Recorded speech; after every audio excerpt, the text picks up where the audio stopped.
Iron Veliaj është tashmë një përballje totale ligjore, pasi paditën gjykatën kushtetuese kryeministrin Edi Rama për shkarkimin e tij, një ditë pasi presidenti shpalli zgjedhjet për Tiranën, ish kryebashkiaku paditi edhe presidentin e Republikës. Akuza e Veliajt është e rëndë, ai thotë se presidenti ka shkelur kushtetutën. Akuza e tij ka pasoja nëse gjykata kushtetuese e gjon me vend ankimin e tij. E para, zgjedhjet kurdo që të mbahen do të dilin pavlefshme.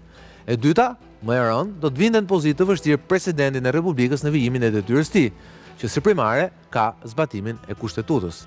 E treta, dhe kjo është politike, do të hapte një sherr në Partinë Socialiste me pasoja nukleare. E katërta, dhe kjo është për Tiranën, do ta fusë kryeqytetin në një krizë qeverisje. E pesta, dhe kjo vlen për të gjithë, do ta vendosë Shqipërinë në një krizë, ndërkohë që vëmendja e qeverisë duket se është diku tjetër te procesi i integrimit.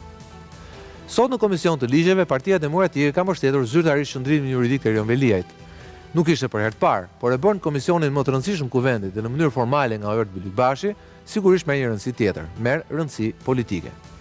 Partia Demokratike është në drejtë e saj të përdorë këtë përplasje të Veliaj me vetët dhe institucionet. Këtë do ta bënte çdo opozitë kur sheh hallakatje të brendshme tek kundërshtari.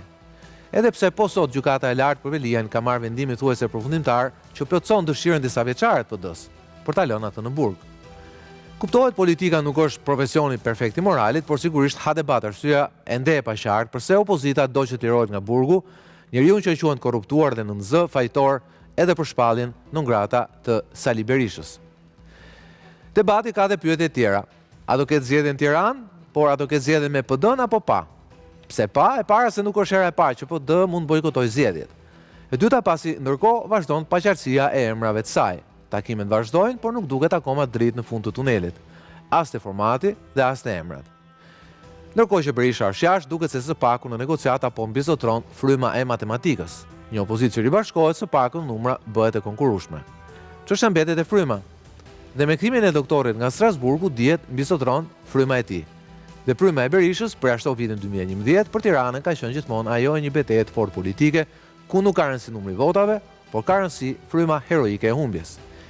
Dhe ndërkohë opozita tjetër, ajo mes dy bloqeve të mëdha që deri dje duke sigur smerte frym, tani duket e lehtësuar.